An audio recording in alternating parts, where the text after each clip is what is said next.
Kadang-kadang kita bisa melihat visi misi kehidupan kita. Kayak jadi apa sih saya nanti itu?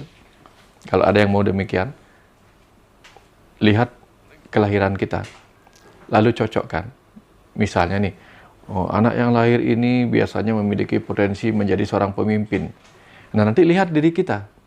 Lihat diri kita, jangan-jangan ketika kita punya komunitas, kita tiba-tiba suka ngajakin orang melakukan ini, itu. Karena kan kita pemimpin.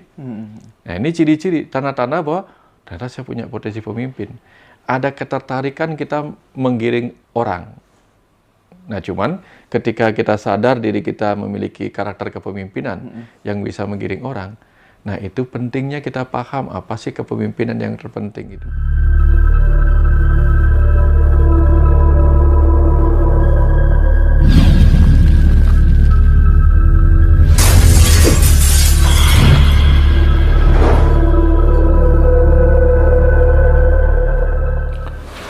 Baik teman-teman semuanya, kita lagi bersama dengan guru kita Bapak Dr. Wayan Mustika. Kita ngobrol-ngobrol lagi ya Pak Wayan ya. Ya, siap. Langsung saja Pak Wayan. Ya.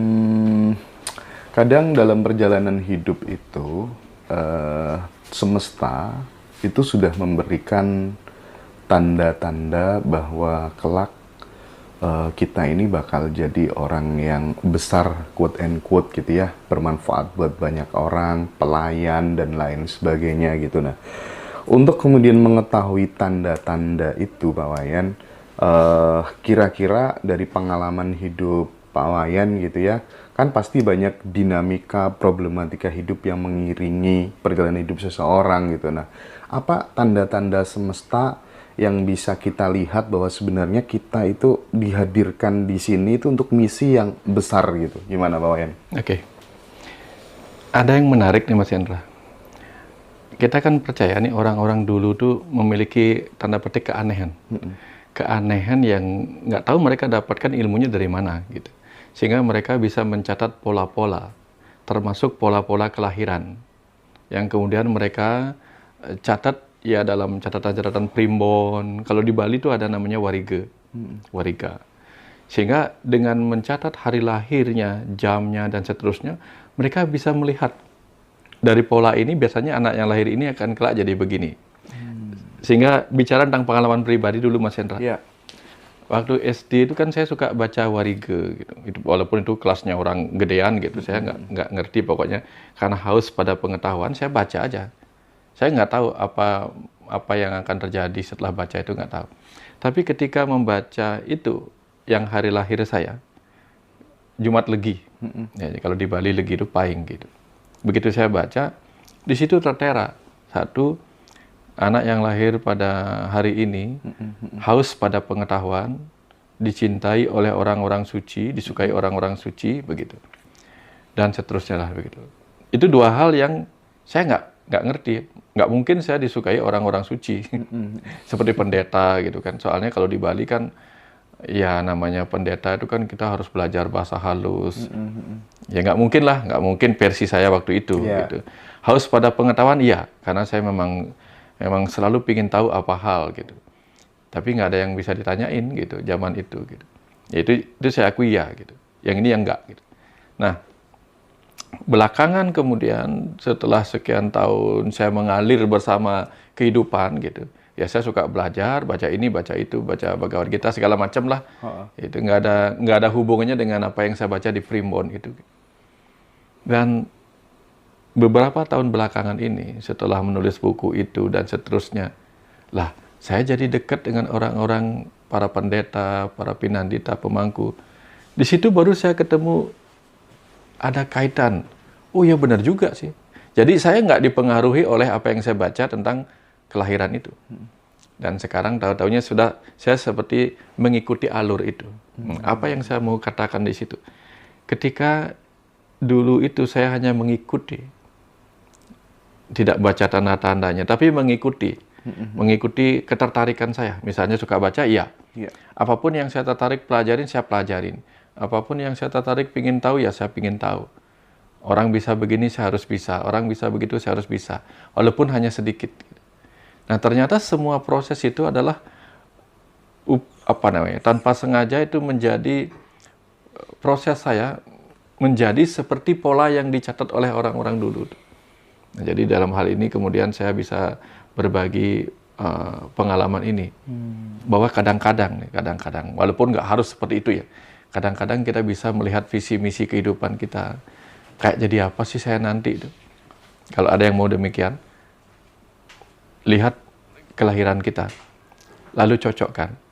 Misalnya nih, anak yang lahir ini biasanya memiliki potensi menjadi seorang pemimpin. Nah, nanti lihat diri kita. Lihat diri kita, jangan-jangan ketika kita punya komunitas, kita tiba-tiba suka ngajakin orang melakukan ini, itu. Karena kan kita pemimpin. Nah, ini ciri-ciri, tanda-tanda bahwa ternyata saya punya potensi pemimpin. Ada ketertarikan kita menggiring orang. Nah, cuman ketika kita sadar diri kita memiliki karakter kepemimpinan yang bisa menggiring orang, nah itu pentingnya kita paham apa sih kepemimpinan yang terpenting itu. Jadi dari salah satu tandanya yang mungkin kelihatan ketika masih muda, mungkin dia itu bisa memberikan efek pengaruh gitu ya bagi sahabat lingkungan sekitar gitu ya. Salah satunya gitu ya. Atau setidak-tidaknya kita pahami dulu diri kita. Kan tanda-tandanya kita yang tahu. Kan di manusia itu ada beberapa kelompok, Mas Hendra. Ada kelompok yang disebut inovator, kemudian early adopter, early majority, late majority, dan tipe laggard. Tipe yang sudah nggak bisa diapa-apain lagi dah, bandelnya gitu. Nggak bisa diatur gitu. Nah, kalau kita punya hasrat, keinginan untuk suka berinovasi, bikin hal-hal baru, bikin apa yang belum ada, berarti kita tipe inovator. Kalau kita tipe inovator, maka kembangkan terus kemampuan kita berinovasi. Nah, biasanya orang yang tipe inovator itu akan mudah menjadi tren bagi yang lainnya. Karena inovasi-inovasinya mereka tuh membuat orang lain, oh kayaknya enak nih, gitu. Nah, mereka berpotensi jadi influencer.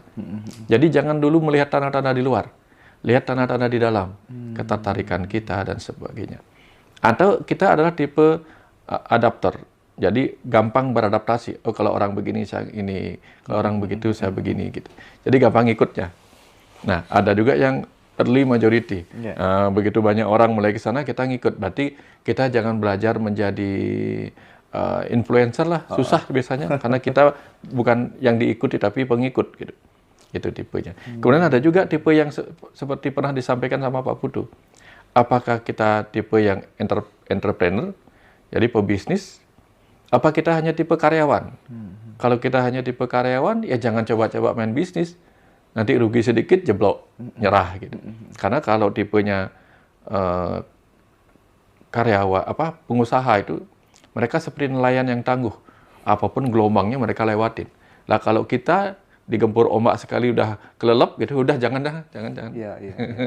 Nanti nggak kuat gitu. Nggak punya mental yang tangguh. Jadi lihat mental kita sendiri gitu. Itu artinya bahwa setiap kelahiran itu kan punya misi gitu ya Pak Wayan ya.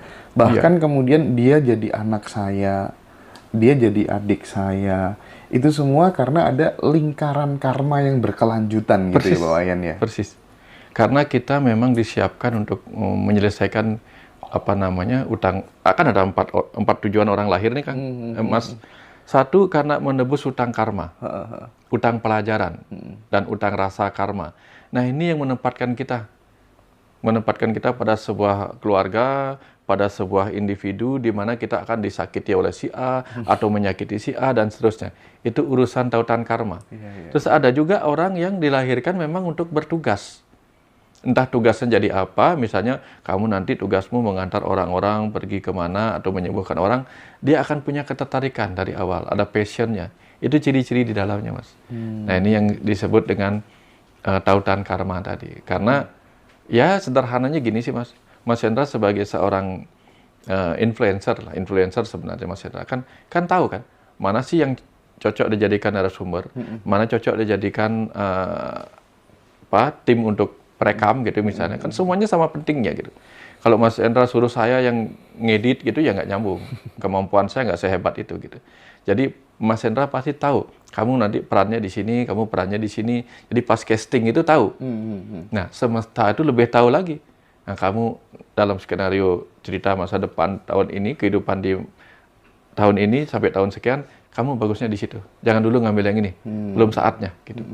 Kematanganmu belum cocok di situ. Gitu. Kamu nanti kalau jadi orang kaya, dilahirkan di kehidupan ini malah jadi ngabis-ngabisin kesempatan orang lain, ngabisin waktu, merusak skenario, udah kamu di sini aja. Gitu.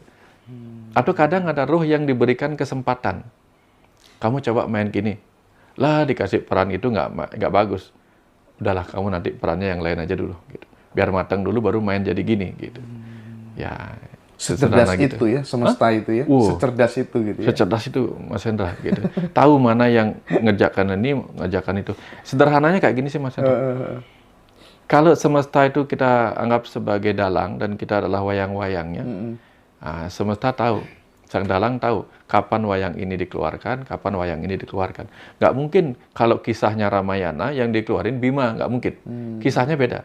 Kalau kisahnya Mahabharata, nggak mungkin dikeluarinnya Ramayana, nggak nyambung. Ya, orang kisahnya Siti Nurbaya, kok tiba-tiba yang masuknya si Rembo gitu, nggak nyambung. Siti Nurbaya mainnya Rembo gitu. Jadi dibuat dalam setiap skenario itu mereka akan dipertemukan. Ya kayak sekarang Mas Hendra ketemu saya, ketemu Kang Abu, ketemu ini. Memang skenario tugasnya Mas Hendra begitu. Gitu. Kenapa tiba-tiba Mas Hendra lebih suka menjadi orang di belakang layar? Memang begitu, karena Mas Hendra dalam konteks pewayangan itu adalah pendamping sang dalang untuk ngobrol gitu. Nggak pernah ada orang melihat si apa nama, kalau di Bali namanya ketengkong, asistennya itu.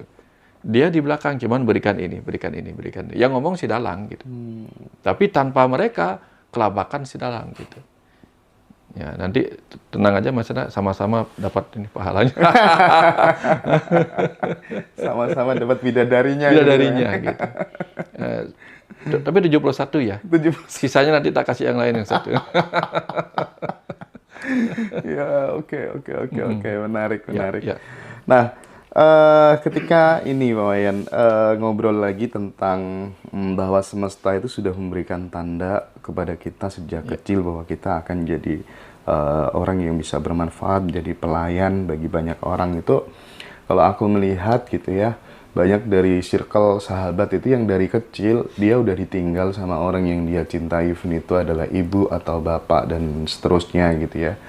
Terus kemudian tiba-tiba mengalami sebuah keraguan, mencari jati diri yang sangat luar biasa. Dari kecil udah mempertanyakan pertanyaan-pertanyaan yang melampaui usianya gitu. Nah itu bisa juga sebagai tanda nggak Pak Wayan? Di Bali ada mitologi, kisah kelahiran Betara Kala. Mungkin di Jawa kenal ya Betara Kala ya. Betara Kala. Iya, konon Dewa Siwa itu lagi jalan-jalan tuh naik lembu bersama Dewi Uma. Lalu dekat pantai itu kemudian angin berhembus. Si angin berhembus, tersingkaplah kainnya Dewi Uma. Dewa Siwa kemudian dikisahkan di situ mengalami birahi. Tapi karena tempatnya berhubungan nggak bagus, akhirnya benihnya Dewa Siwa jatuh ke lautan. Jatuh ke lautan, kemudian ditangkap oleh ikan. Dari ditangkap oleh ikan, kemudian dia lahirlah menjadi sosok bayi raksasa. Dari benih kecil, lahir sosok bayi raksasa yang berwajah serem. Gitu. Nah itu kemudian mempertanyakan, siapa sih sebenarnya ayah ibuku? Jadi dia terlahir dari ikan, dari mulutnya ikan keluar jadi bayi raksasa gitu. Mencari siapa sih jati diriku, siapa ayah ibuku. Maka dia pergi ke kemana-mana mencarinya. Dia ingin bertanya kepada para dewa dan pergilah ke sorga. Di sorga nggak boleh dia masuk ke alam para dewa karena dia berwajah raksasa. Kamu nggak boleh masuk, dilawan penjaganya.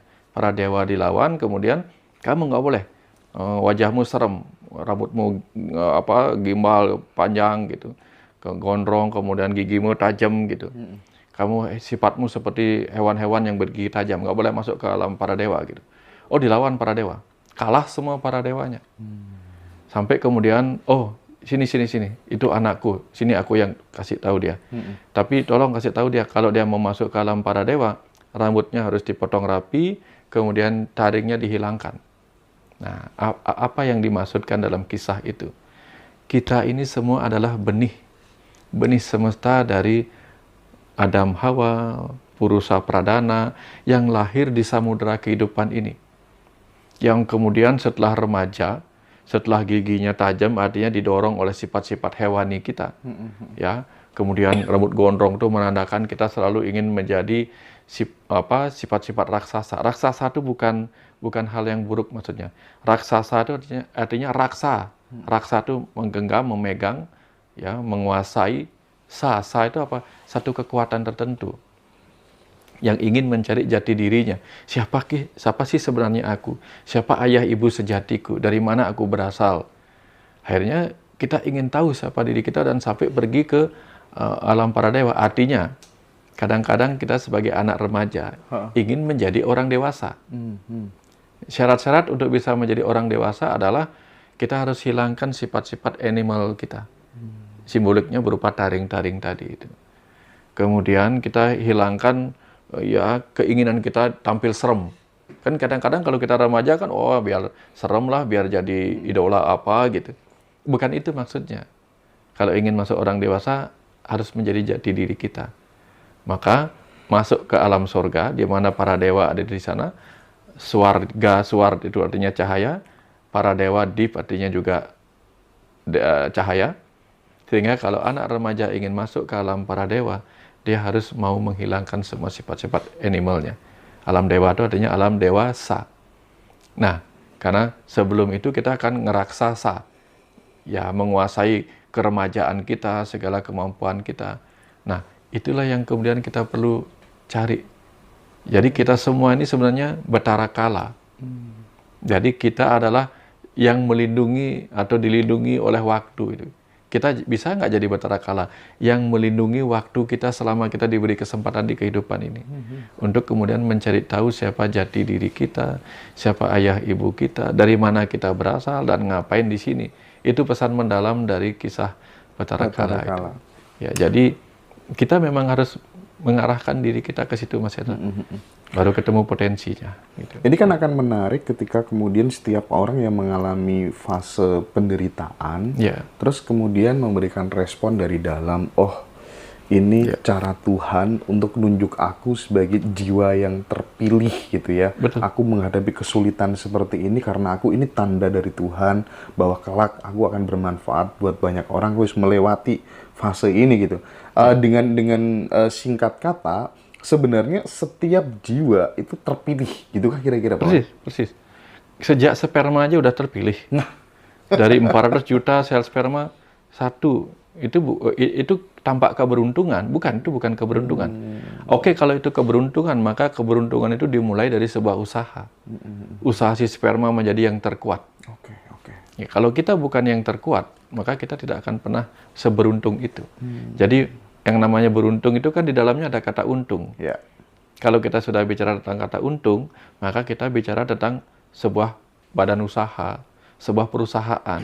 Karena kan perusahaan tujuannya cari untung. Maka usaha tujuannya mencari keberuntungan.